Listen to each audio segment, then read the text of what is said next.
तुझे कैलाशपति।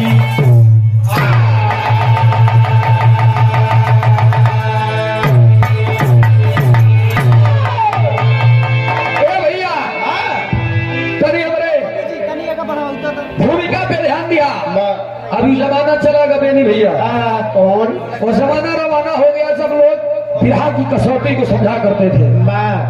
तब भूमिका भूमिका से कटत रहे, गजल गजल से, टेरी टेरी से, तर्ज तर्ज से, वार्ता वार्ता से। लेकिन आज तो दूर से मनाई के तो भैया देखा हम जवाबी गवैया ना है करके कसी एक चार लाइन के भूमिका में हमारे एक शब्द मार बात 1 मिनट करके कसी कंगन कंचन की कामा तुरकर कमलाधिपति कंद की काल गति की कला की कच कोटिन कविता कहती करजोर कहे करतार कछो कलुष की कृपा करुणा कहती कर कामनी की कुशकाल कला कैसे कोहके कैलाशपति। 44 कब खाली 4 लाइन की भूमिका में कव्वाली के लाइन में कहा गई बेटा कैसे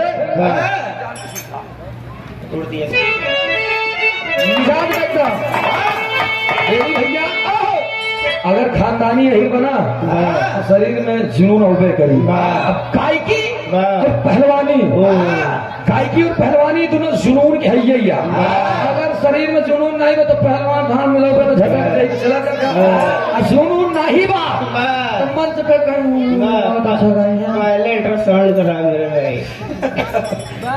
लेकिन जुनून में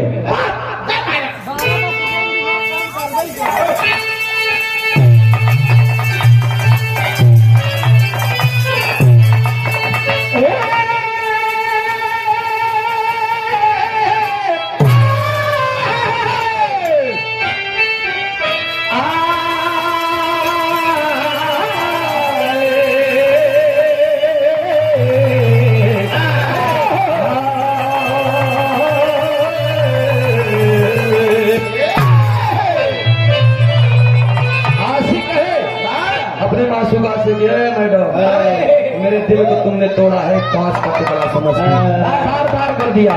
क्या कहे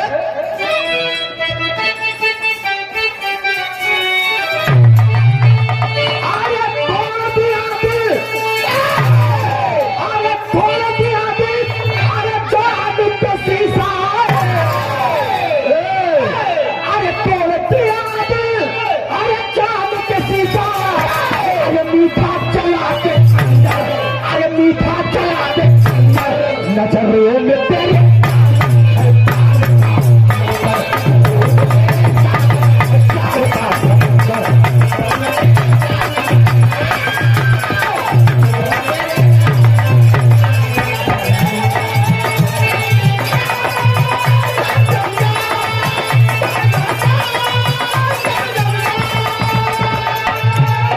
भैया पूरा तोड़ दिया दिल जान के शीशा में मीठा चला के खतिया और नजरों में तेरे जाना है प्यार का। ए भैया बिरहा के लाइन में फिरन के बड़े एक लाइन लिखल गई कैसे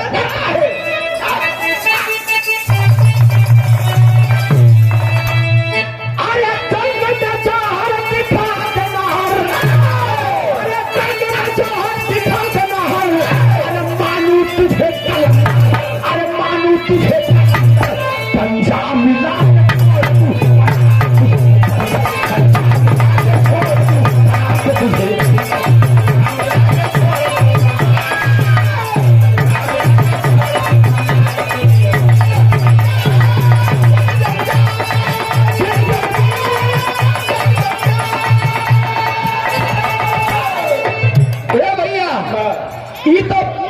भूमिका और गजल रहे हमार बिरहा कहाँ से बा केकर बा कैसन बा इन नज्म के भाव से एकदम साफ हो गई। अब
वही भी प्यार से नारा की संगी को बजाते हैं,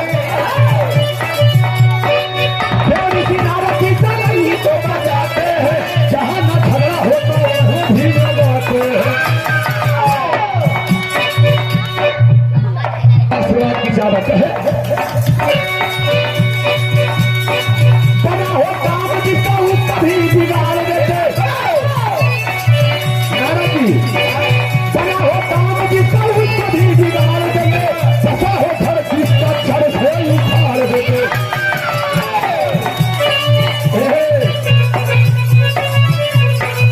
बस यही काम उनका देव बन आता है, बस यही काम उनको देव बन आता है, बस यही काम उनका देव बन आता है, बस यही काम उनका देव बन आता है। तो वो कहते हैं झगड़ा लगा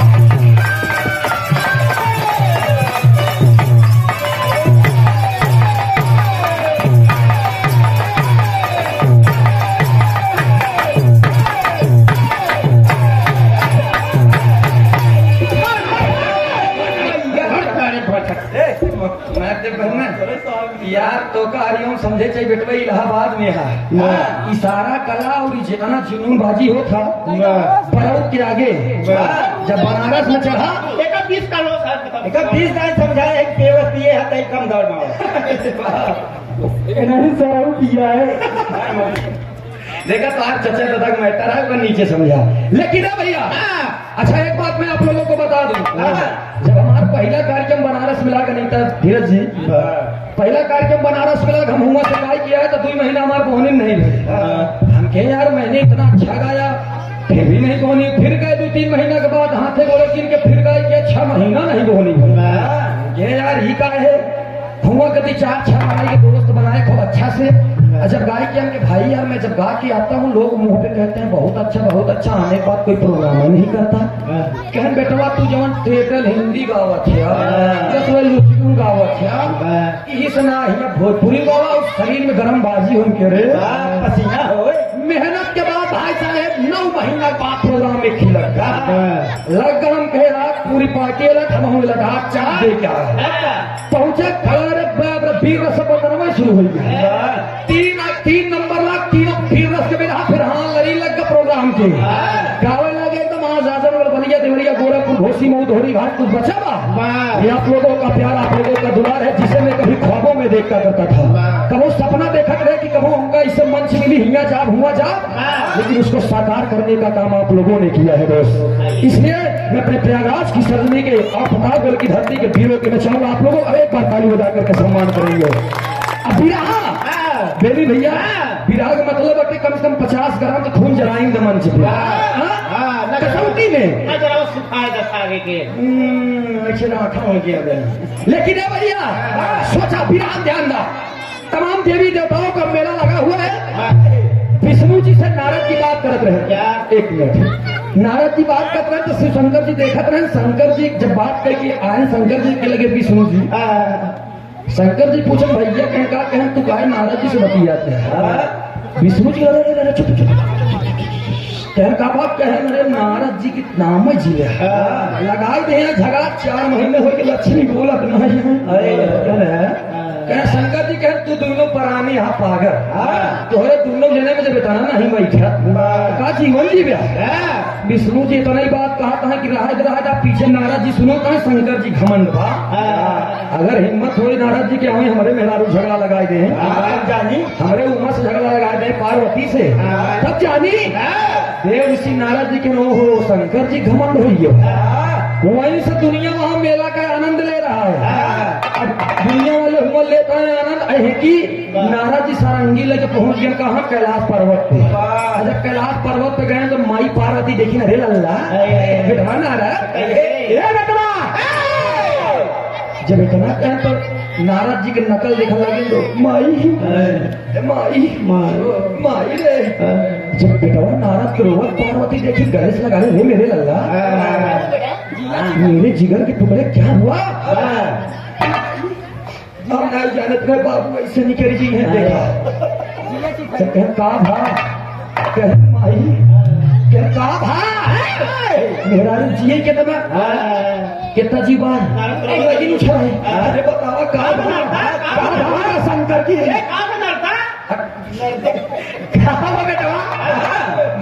सुधर किसी नारद के नाम ऐसे नारद नहीं पढ़ाने का ध्यान दिया दोस्त। उनकी कही हुई एक भी बात रद्द नहीं होती थी, इसलिए उनका नाम रखा था नारद। बताया ना एक एक बात पर वजनदारी हो चाहिए।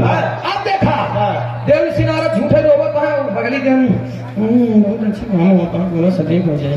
कह माई कह शंकर जी के हम नहीं जानते आज तक बाबू कहा रे माई। बाबू ने कहा हो बेटा तोहरे पीठ पीछे न बताओ माई। माई कह का बात है बेटा पीठ पीछे बताओ कहने मेरे पीछे कहा कह तोहरे पीछे न बताओ माई कहना रे बताओ क्या बात है कह माई तोहरे पीछे दरबारा माई रखे अरे पूरी माई अरे मोरी माई मेरा किए कितना आवे तो आओ के पछत नहीं के हां पहले ही आवे तो बताई आवे तो बताई था कि बैठी यहां तो साइकिल ले एक लोटा भांग आवे तो तुम भूखे पड़ाई आवे तो तू हरियावा लोड़ है तुम्हारा। अच्छा तब तक भगवान भोलेनाथ आए कि कितना बात कही कि देव ऋषि नारद जी पेड़ खाने जाएंगे रुक गए कहे ना किसी झगड़ा न हो आवे तो माइक भर रहे शंकर जी लेके नंदी बाबा त्रिशूल लेके चला जाओ कहा धीरे धीरे एक लाइन तर्ज लगे मार साहब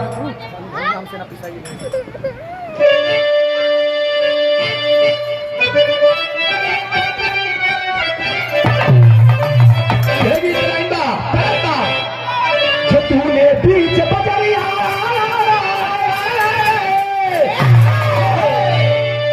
तूने बीच बजरिया मेरी भैया मैं सबसे बोल दूंगी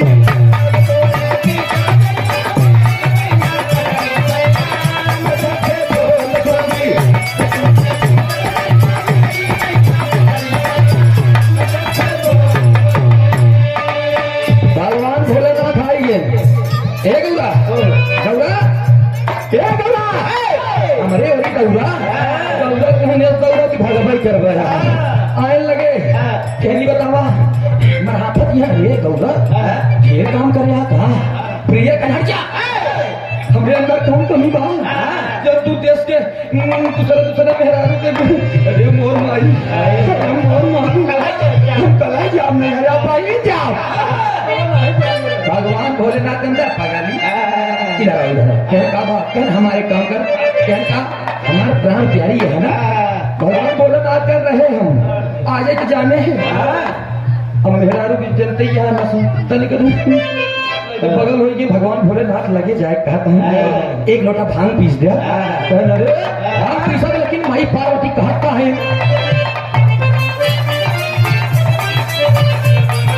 यह कहा थे भैया हमसे ना पिसाई ये गणेश पापा भैया हमसे ना पिसाई ये गणेश पापा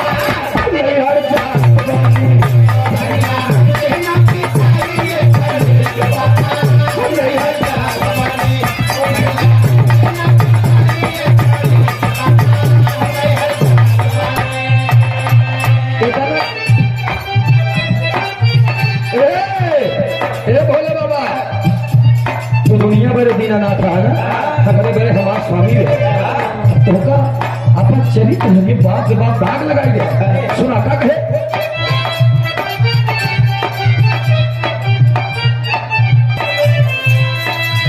चरित्र बताना दिया लागे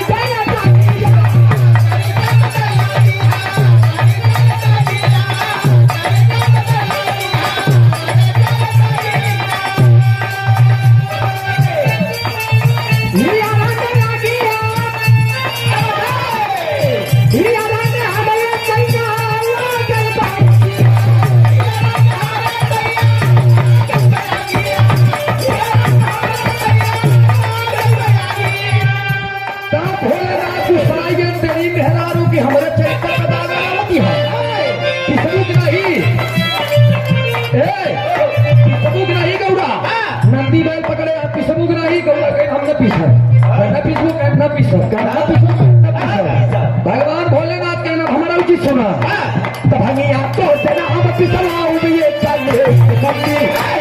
ना पिसबू नहीं कहीं नहीं पकड़ा है बरदा कन्हैया तो राम पिसलाऊ दिए काले मंदिर में बरदा छोड़ दे गए कन्हैया तो राम पिसलाऊ दिए काले मंदिर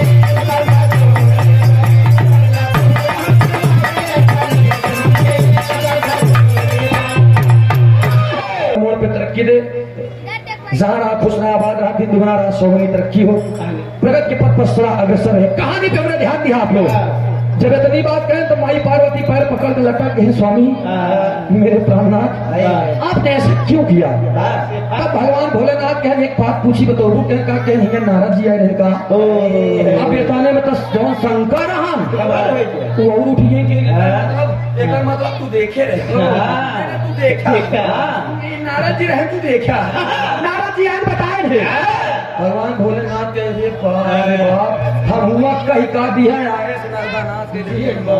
नारद मारे नाश कर इतना सोचे देव ऋषि नारद जी झगड़ा लगाए थे लेकिन भगवान भोलेनाथ के नहीं प्रिय इधर से आज गौरा हमका बतावा स्वामी की हमरे पीठ पीछे वो 10-12 मेहरा कीकर रखिया के नरे पगड़ी उसी पूछे कि कहां बाटी मेरा रू ना वो बतावत रहन कि अपने गटाई में माला बनाए तो उनका चुमत जब देखे गर्दन कहीं आया 12 मेहरारू ध्यान दीजिएगा जौन मुंडमाला पहले रहन भगवान भोलेनाथ तो हमें 12 मूड़ी रही और शिवपुराण में प्रमाण मिलता है भगवान शिवशंकर जी की अर्धांगिनी माता पार्वती जी का 13 अवतार है। 13वें अवतार में किसी और की नहीं बल्कि भगवान श्री शिवशंकर जी की पत्नी बनी है। 12 अवतार में तो भाई जन्म ले बियाह हो मर गई। 13वां में जब उमा बनी पार्वती भगवान भोलेनाथ से लड़े लगी भगवान भोलेनाथ किंतु पागल यह इतना काहे लड़ती है कह काहे कह मूड़ी जान दिया क्या करा कह के कर कर्ज लगे नया माल बगाड़ी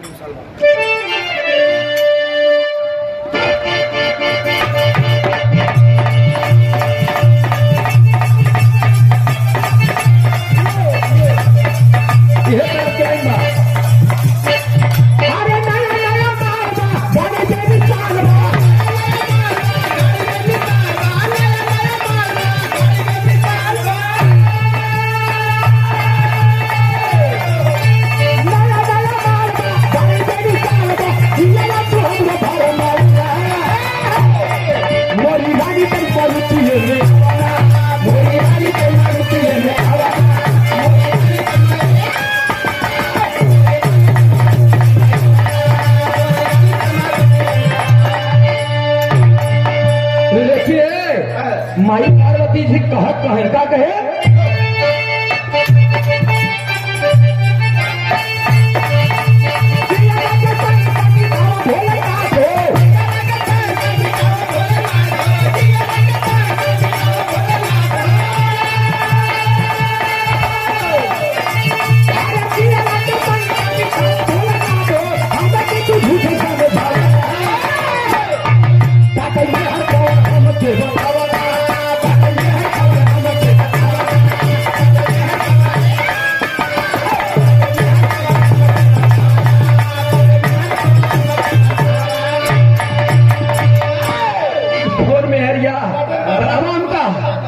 भगवान भोलेनाथ के नहीं धरा आ जाओ बैठा के कहे सुना जौन 12 मूड़ी देखा है ना गौरा ये सिर ये किसी और का नहीं है ये आपका सिर है माई पार्वती की हमारा सिर ये कैसे क्या गौरा मेरा ही नाम शिवशंकर है और मैं तुम्हारे साथ बसलूकी नहीं कर सकता मेरी प्रिय मैंने तुम्हें दिल खचाया है 12 अवतार तुमने लिया है 12 अवतार में तुमने मुझे मांगा है मैंने तुमसे शादी की है लेकिन गौरा दुख की बात यह है कि तुमने मेरा साथ हर बार छोड़ दिया है। गौरा पार्वती अपने पतिदेव की मायूसी देखकर के रोने लगी स्वामी मैंने आपका साथ छोड़ा क्यों क्या मैं नहीं मरता लेकिन तुम मर जाती हो।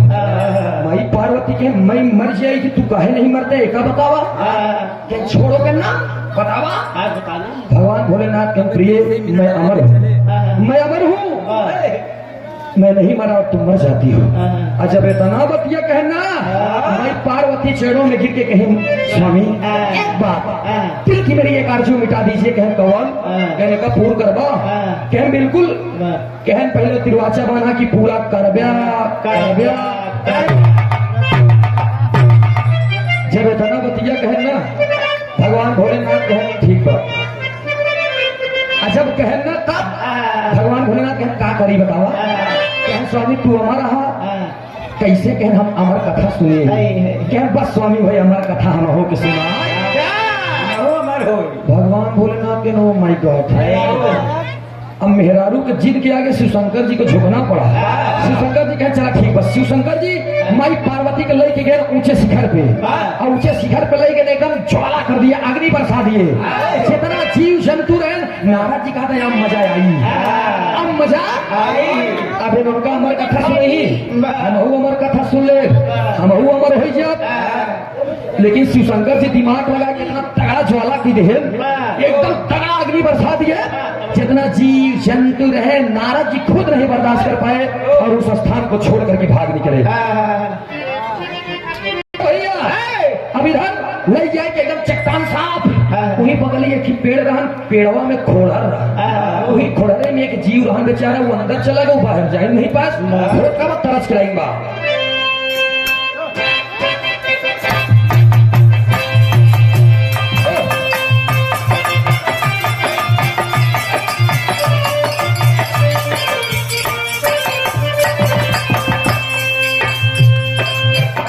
बड़ी सुंदर गीत के लाइन में देखा। ये सब गाना अनीता जी अब क्यों बोलते नहीं करे। हम लोग नवा नवा लड़का होकर पुराना पुराना गाना हेरी थी। कैसे गीत लाइन में सब करो नदिया किनारे बोला पकुड़ी। हमारे लोग के नदी के किनारे बजरी बोला था कछारे में। अरे नदिया किनारे बोला बजरी भौजी लड़का खेलावनी डोलावनी अंगूरी।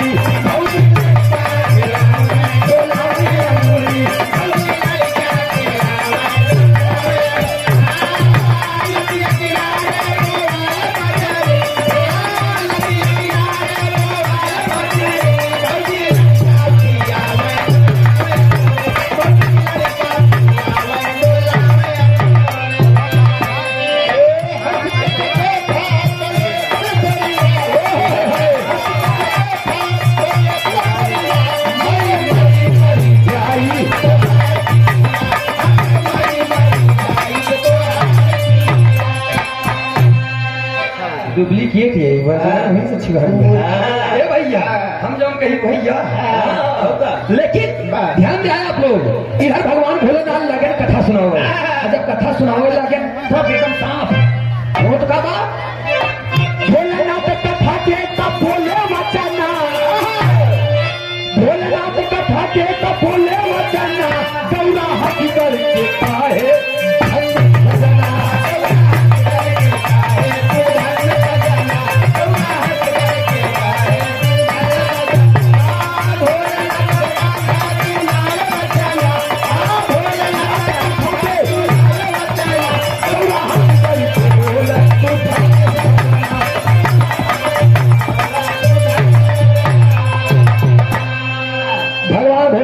कथा सुनावे। जब कथा सुनावे लगन कथा सुना सुना सुना सुना जब आधा कथा हो गया माई पार्वती के वहां ही लगेला। जब वहां ही लगेला तो होत का बटे मठ साहब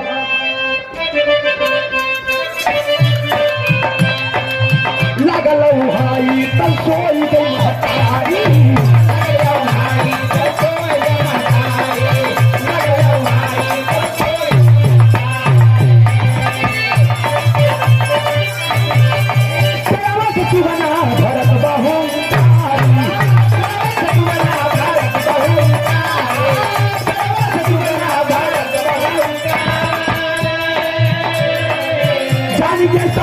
मुश्किल बचाना चाहिए सबको मुश्किल बचाना पूरा हंसी करके बोले तू भले सजना।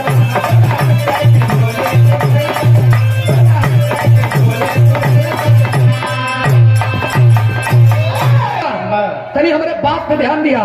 भगवान भोलेनाथ अमर कथा लगे सुना भाई माई पार्वती जब आधा सुने तो सोई जब हुंकारी भरत रहे अब सुनत के कथा बा दुई जने माई पार्वती और खोड़रे से सुनत रहे कि सुग्गा सुग्गा सुनत सुनत जान के कि माई पार्वती तो सोई गई अब हुंकारी न भरी तो कथा आधे पे छूट गई भोलेनाथ की आंखें खुल गई ऐसी बढ़िया एक काम करिए अब हुंकारी हम भर दे ये पूरा कथा सुनावा अच्छा बेतनी बात सुने तो माई पार्वती सोई गई तो कथवा जब इधर भगवान भोलेनाथ सुने तो सुगवा कर रहा है सुग्गा लगा हुआ आई थी सुग्गा हुआ लग जब सुग्गा हुआ लग धीरे धीरे पूरा अमर कथा खत्म हो गया अच्छा पूरा अमर कथा खत्म हो गया भगवान शिव शंकर जी लास्ट में जब आँखी खोले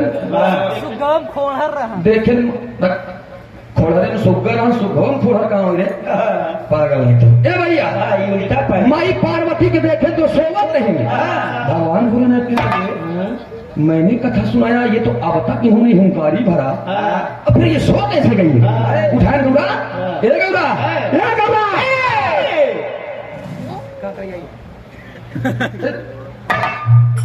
गौरा पार्वती उठे क्या बात है सुनिए क्या रही है तुम कहाँ तक सुनी हो लेकिन गौरा प्रभु स्वामी हम तो आधा सुन पाए भगवान भोलेनाथ ने जब तू आधा सुनू हो तो यहाँ और हुंकारी के बोले समझे बात की हुंकारी बड़ी खेड़े लगे जब क्यों नहीं पाए खोड़े को सुग्गा उठाए ना अपन वज्र त्रिशूल भगवान श्री शिव शंकर जी और शब्द भेदी मार दे कि जाओ जहाँ से आवाज निकलत रही वो काट के ले आओ त्रिशूल छोड़ दे त्रिशूल मडरात मडरात मडरा मडरा तुम्हें खोड़ने लगे जाए घाट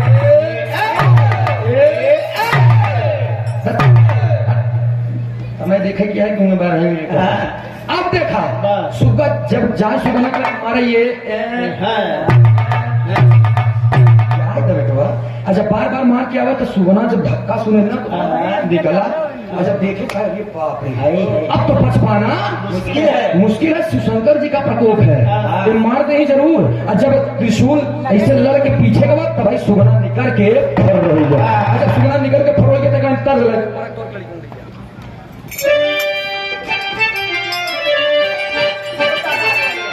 देखा काका ये दीपावली बीती गई अब का आई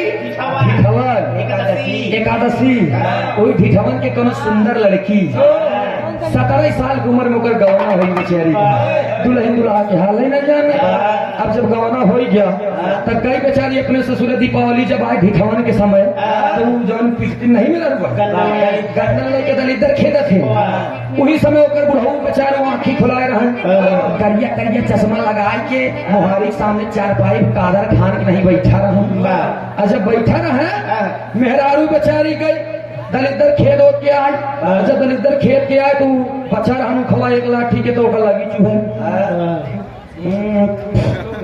लगी जब चूहे लगना बाबू कहीं कौन यहाँ रे तनी सब बगल आए के देखें जब चश्मा उठाए के देखें ये लड़की बताइए मोन लड़की दुलही नहीं है रे अच्छा पूछे लगे क्या करे ये अकेले खा दिया तो नान नान देवत तो बुढ़ऊ सामने बैठा है तो अकेले खाई पड़ी है दुल्हनिया दौड़ लगे आए कहा बाबू ए बाबू तो का वो देखा था बाबू चश्मा उठा कर अरे बाप हम अपने जवानी में फिर खोदा ही नारा डाक जा रे पागल कहा रे बाप आजो मलिकाना हमार चलत हम जवन कहा थे कल कह का करी कहनी गन्ना बाट कह कैसे बाटी कह तोर देवर आए हम नान लड़कियां फाटबे तो भगवान इधर मेहरारू बेचारी कहा बाबू कैसे बाटी बुढ़ऊ दादा बतावा काका वाली लाइन कैसे बताए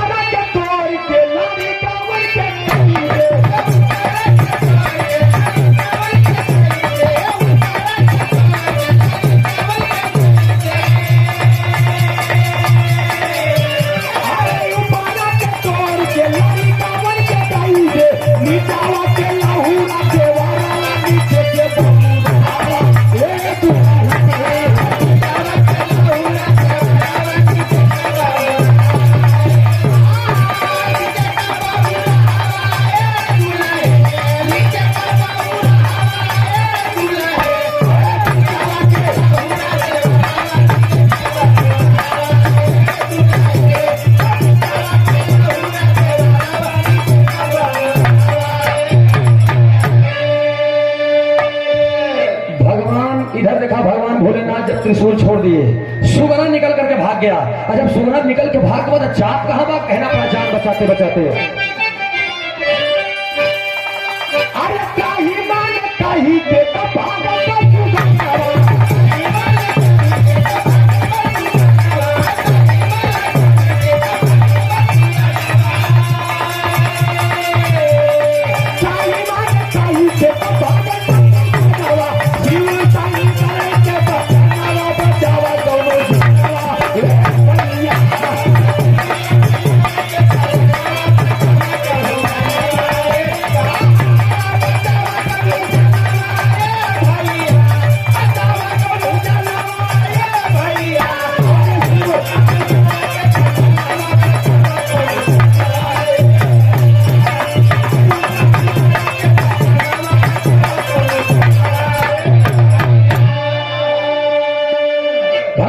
शिवशंकर जी के त्रिशूल चल लिया, दौड़ाए बा पीछा करे बा, पीछे पीछे इधर भगवान शिवशंकर जी भी लग गए, क्योंकि समुद्र में माता अरुणी स्नान कर रही थी।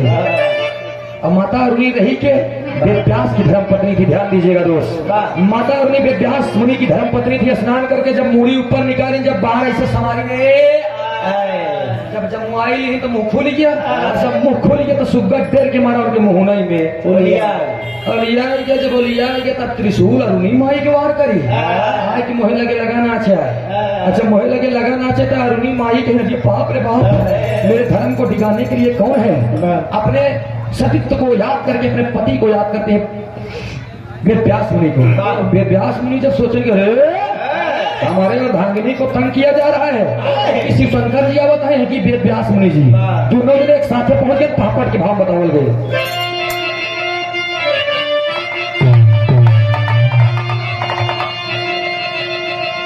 ये भैया जब उधर पहुंच गया ना तो होत का बात, अरे शिवशंकर जी पीछे की है पयनवा जनवा गाढ़े में। अरे शिवशंकर जी अरे पीछे की है पयनवा जनवा गाढ़े में। वेदव्यास जी है बचा जनवा गाढ़े में।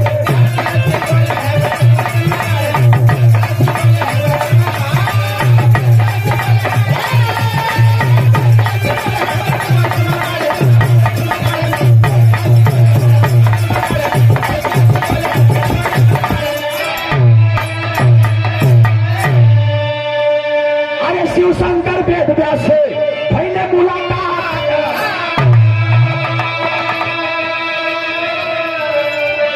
अरे क्रोध की ज्वाला देखे तब लौटे भोलेनाथ।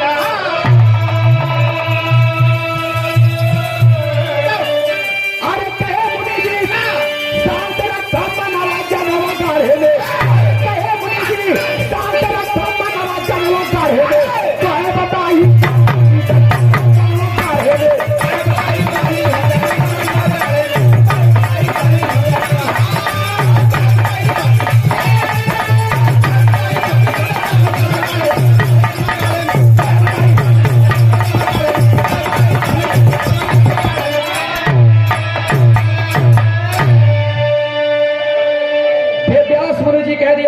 शिवशंकर जी ऐसा नहीं है कि आप मेरे दोस्त से वंचित हैं, हटा ले जाइए त्रिशूल वरना मैं श्राप दे दूंगा। शिवशंकर जी कह रहे मुनिवर आप कैसी बातें कर रहे हैं, मुझसे गलती हो गई, अगर गलती आपने किया है वो सजा हमारे मेहरा रूप देगा। भोलेनाथ कहने बाबा ये एक शुका है वो अमर हो चुका है, कि कुछ भी हो आप यहाँ से तुरंत वापस जाइए। भगवान भोलेनाथ लेके त्रिशूल वापस आई गए। जब वापस आई गए तो जहाँ सुगना पेटवा में बा ऊ का भवा आधा के लाइन में बताओगे मार साहब।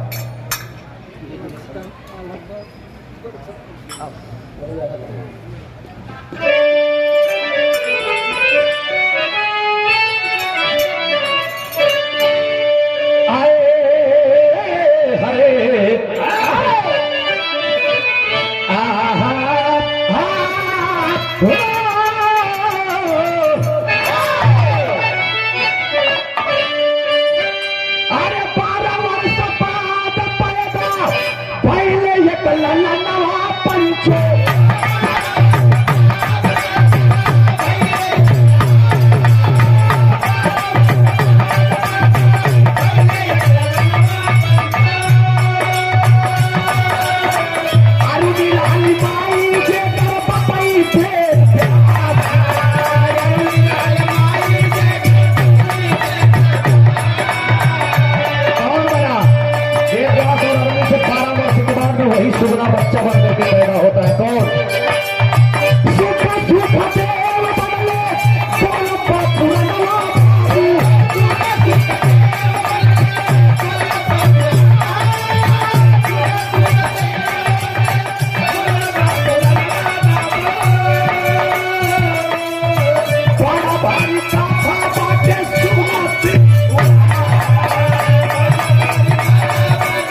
का सुखदेव मुनि, यानी वही बच्चा बन करके पैदा होता है। वही बच्चा जब जवान होता है तो व्यास मुनि के और अरुणिमा के संबंध से वही बच्चा वही सुगनमय बन के पैदा भा, जेकर नाम सुखदेव मुनि बताओ गया।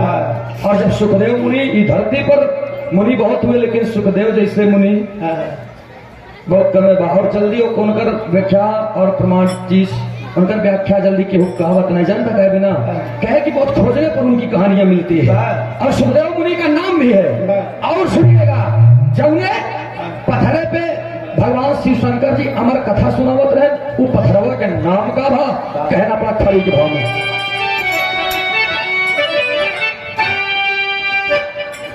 आगे सुनावले कथा गौरा के भोलेनाथ हो गई, वही पत्थरा के कहे अमरनाथ हो गई।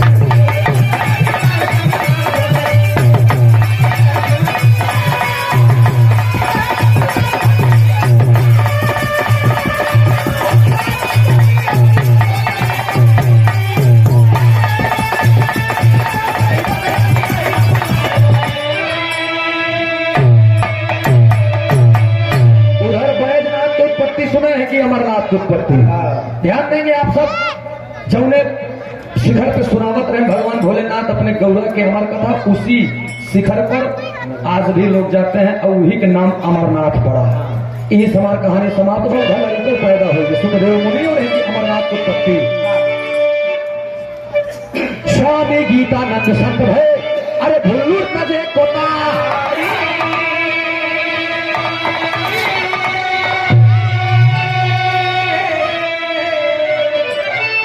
राम धार है दम स्वर्ग सिधारे, राजा राम के बलिहारी।